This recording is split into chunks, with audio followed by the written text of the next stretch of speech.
Dans cette vidéo, nous allons voir la procédure administrative à faire après la réalisation de l'épreuve pratique SPL. Le FE conserve pendant 3 ans le journal de prise de notes qu'il a rempli pendant le vol. Ce document reste confidentiel.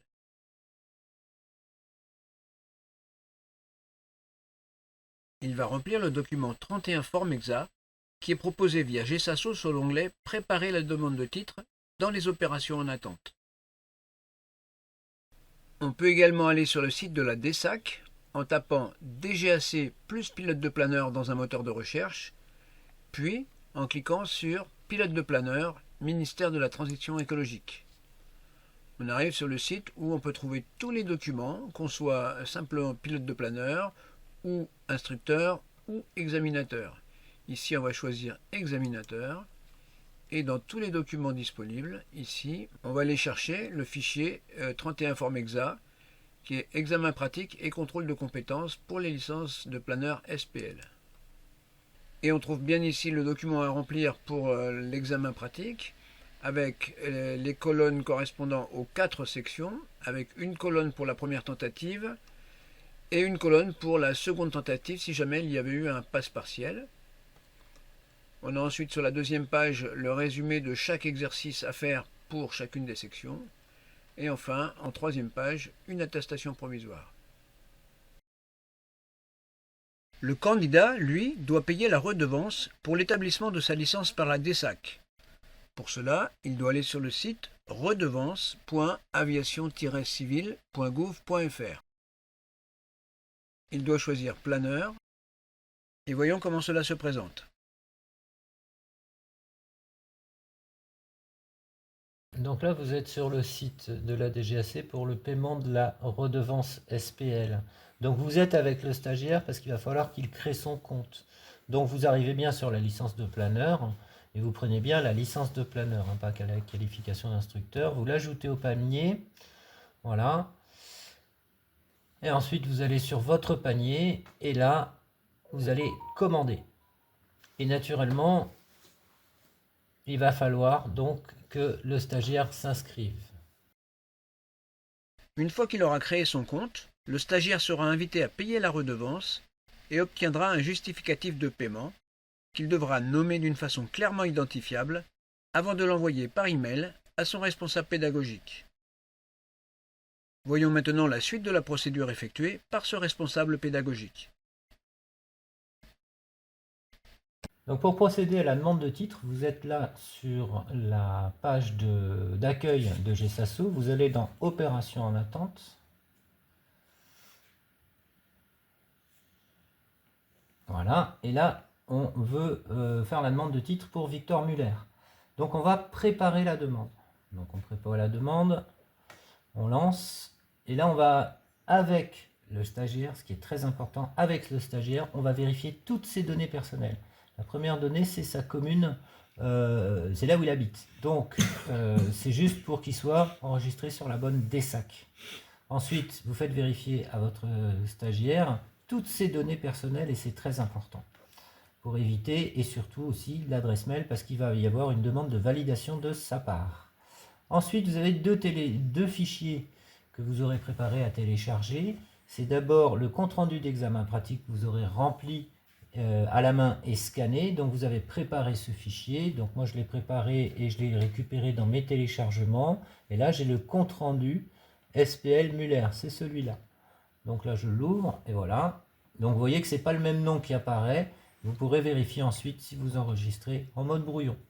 Ensuite, il n'est pas demandeur d'emploi.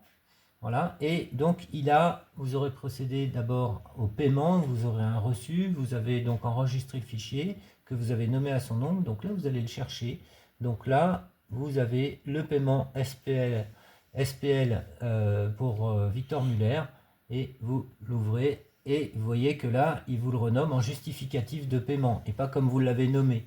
Donc vous aurez peut-être envie de vérifier. Alors pour pouvoir vérifier, vous enregistrez en mode brouillon. Et là, vous pouvez vérifier les fichiers que vous avez envoyés, surtout si vous les faites à la file. Eh bien, vous risquez, vous voyez que là est apparu, pour le compte-rendu d'examen pratique, est apparu télécharger le fichier actuel. Donc là, on peut le télécharger. et on peut vérifier directement si c'est bien lui, c'est bien Victor Muller. Donc il n'y a pas de problème, on est sur le bon fichier. Donc on revient sur le justificatif de paiement. Donc là vous vous en souvenez, vous voyez que vous l'aviez nommé Victor Muller, mais ce n'est pas le cas. Vous pouvez le télécharger et vous regardez et il va vous confirmer, parce que son nom malheureusement n'apparaît pas, que c'est bien le ticket qu'il vous a donné pour le paiement de la redevance SPL.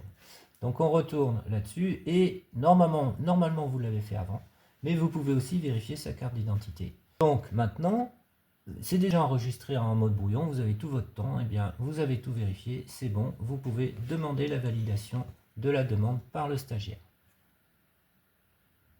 Alors l'étape suivante, vous retournez dans association, on va le reprendre depuis le début, hein, opération en attente, et vous voyez que là, eh bien, votre demande est passée en attente de validation par le stagiaire.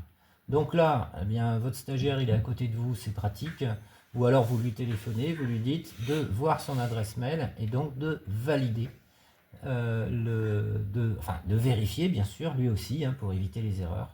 Et donc de valider, double contrôle, donc de valider la demande, et dans ce cas-là, ça va partir à la DGAC. Voyons maintenant la validation par le stagiaire.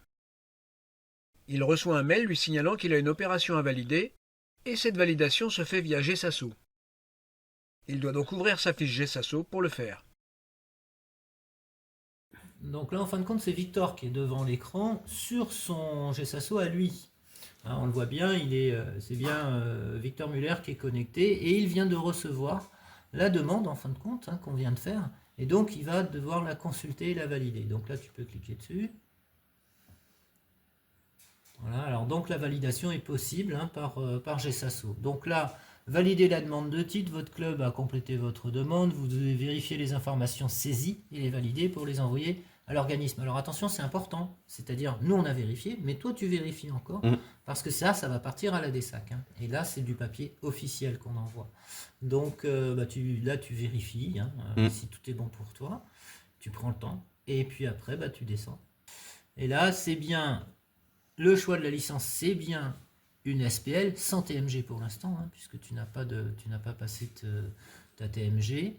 Et là, donc l'attestation de formation pratique, ça c'est tous les documents qui ont été remplis, hein, par le RP, par les instructeurs, par le FE. Hein. Le certificat médical, tu vérifies qu'il est bien valide. Ton théorique, c'est bon, il est passé automatiquement. Tu n'es pas demandeur d'emploi et tu as bien envoyé ton justificatif de paiement. Alors là, important, validation des données. Et là, ça t'engage toi. Et si on lit, tu vois, tu as une case à cocher, avoir pris connaissance des dispositions de tel article du code pénal, reproduit ci-dessous, relative aux faux. Voilà, donc si tu fais faux usage de faux, c'est un petit peu embêtant, quoi. Donc tu peux cocher la case, et après ils te disent, si jamais tu triches, ben, ça peut te coûter cher. Voilà. Donc, et là, ben, si tu es d'accord, tu valides la demande. Ok. Donc là, tu as tout vérifié, et donc tout est bon. Ok. Bon, bah là, tu peux valider la demande, alors. Tu as coché la case, ouais. Ok, tu valides la demande, bah là, ça mouline. Ah!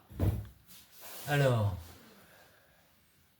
Oui, c'est normal. Là, si tu veux, le site Citizen n'est pas ouvert le week-end, donc c'est normal. Tu vérifieras lundi, d'accord? Tu vérifieras lundi et normalement ce message aurait dû disparaître. Ok, voilà. d'accord. Mais cela dit, Donc je pourrais revalider la demande lundi. Elle devrait être validée, ça va supprimer le bandeau et nous, normalement, on va récupérer sur GSasso, en fin de compte, la demande va disparaître puisqu'elle a été transmise. Ok, d'accord. Voilà, ceci termine cette vidéo sur les démarches administratives qui suivent une épreuve pratique SPL. Merci de votre attention et bon test SPL.